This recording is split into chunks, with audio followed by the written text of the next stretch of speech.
Saudaraku, keputusan strategis yang diambil Ko Hye-jin sebagai pelatih Respak memberikan dampak besar bagi performa tim. Dalam 33 pertandingan di Liga Voli Korea Selatan 2023-2024, Megawati Hangestri tak pernah absen mengisi line-up awal Respak di lapangan.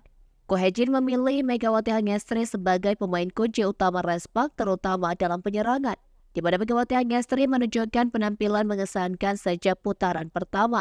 Pada awal debutnya di Liga Voli Korea Selatan, Megawati Hangestri langsung menjadi sorotan. Pasalnya, performa apik Megawati Hangestri sukses membawa Respak mencatatkan kemenangan dan menjadi MVP di putaran pertama.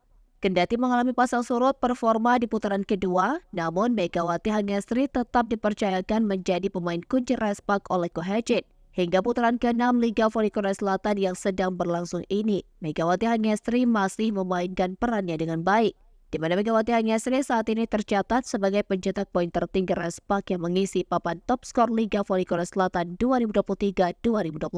Pevolley asal Indonesia tersebut kini menghuni peringkat 7 dengan total koleksi 705 poin dari 33 pertandingan bersama Respak.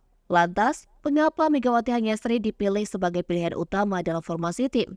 Dalam membentuk tim, pertanyaan kunci muncul antara pemain asing Megawati Hangestri dan Giovanni Milana, siapa yang menjadi fokus utama Ko Hye-jin. Megawati pilihan pertama, ungkap pelatih Respak Ko Hye-jin yang dikutip tribunguy.com dari tayangan YouTube SBS Sport pada Rabu 6 Maret. Ko Hye-jin menjelaskan keputusan ini diambil setelah melihat Megawati Hangestri bermain di video. Karena tidak ada kepastian 100%, akhirnya Ko Hye-jin memutuskan untuk melihat performa Megawati Hangestri secara langsung di lapangan. Setelah menyaksikan SEA Games di Kamboja, keyakinan juru taktik Respak terhadap Megawati Hangestri muncul. Karena itu dirinya merekomendasikan kepada staf pelatih untuk mendraft Giovanni Milana atau Gia sebagai outside hitter mereka.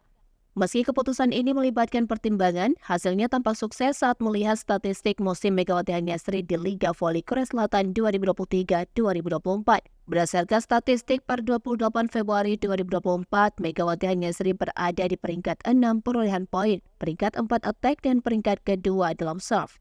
Maka dari itu, Respak berkomitmen untuk menjaga performa ini hingga akhir musim.